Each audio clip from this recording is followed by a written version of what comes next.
நம்மளுடைய விஷன் என்னன்னு சொன்னோம். இப்ப அதனுடைய கண்டினியூஷனா சில விஷயங்கள் இங்க நான் சொல்லணும்னு ஆசைப்படுறேன். பெண்கள், பெண் குழந்தைகள், ஆண் குழந்தைகள் பாதுகாப்பு நம்ம ஆட்சியில நம்பர் 1 இருக்கும். சட்டம் ஒழுங்கு ரொம்ப ரொம்ப ஸ்ட்ரிக்டா இருக்கும். அரசு பள்ளிக்கூடங்களும் கல்லூரிகளும் முதல் தரமா இருக்கும். போட்டி தேர்வுகளுக்குன்னு லட்சங்களை கொட்டி தனி கோச்சிங் சென்டர் போய் படிக்க அவசியமே இருக்காது. ஏன்னா கவர்மெண்ட் ஸ்கூல், காலேஜ் சிலபஸே போட்டி தேர்வுகளை ஈஸியா சந்திக்கிற வகையில் அந்த ஸ்டாண்டர்டுக்கு ஏத்த மாதிரி அமைக்கப்படும். உயர்நிலை பள்ளி பாடத்திட்டங்களிலேயே அடிப்படை அரசியல் சாசன சட்டம் சேர்க்கப்படும்.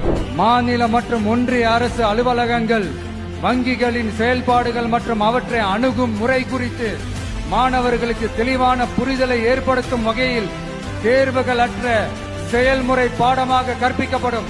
இந்தியா முழுக்க உள்ள ஒன்றிய அரசு சார்ந்த கல்வி நிலையங்கள் மற்றும் அதன் சேர்க்கை அட்மிஷன் குறித்து புரிதலும் தெளிவும் மாணவர்களுக்கு உருவாக்கப்படும்.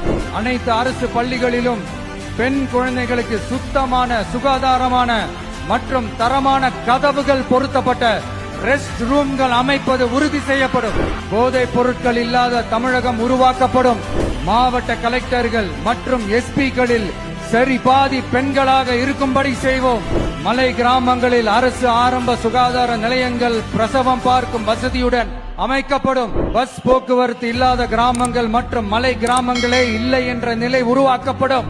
ஏற்கனவே அமைப்பு சாரா தொழிலாளர்கள் அமைப்பு இருந்தாலும் ஆட்டோ, டாக்ஸி மற்றும் லாரி டிரைவர்களுக்கென அவர்களின் நலன்களுக்காகவும் குடும்ப நலன்களுக்காகவும் தனியாக நல வாரியம் அமைக்கப்படும். தென் தமிழகம் உட்பட தமிழகத்தின் தேவையான பகுதிகளில் தொழிற்சாலைகள் அமைக்கவும் தொழில் வளம் பெருக்கவும் தனி கவனம் செலுத்தப்படும். விவசாயிகள், மீனவர்கள் மற்றும் நெசவாளர்களின் கருத்துக்களை அறிந்து அவர்களுக்கான திட்டங்கள் காலத்தின் தேவைக்கேற்ப உருவாக்கப்படும்.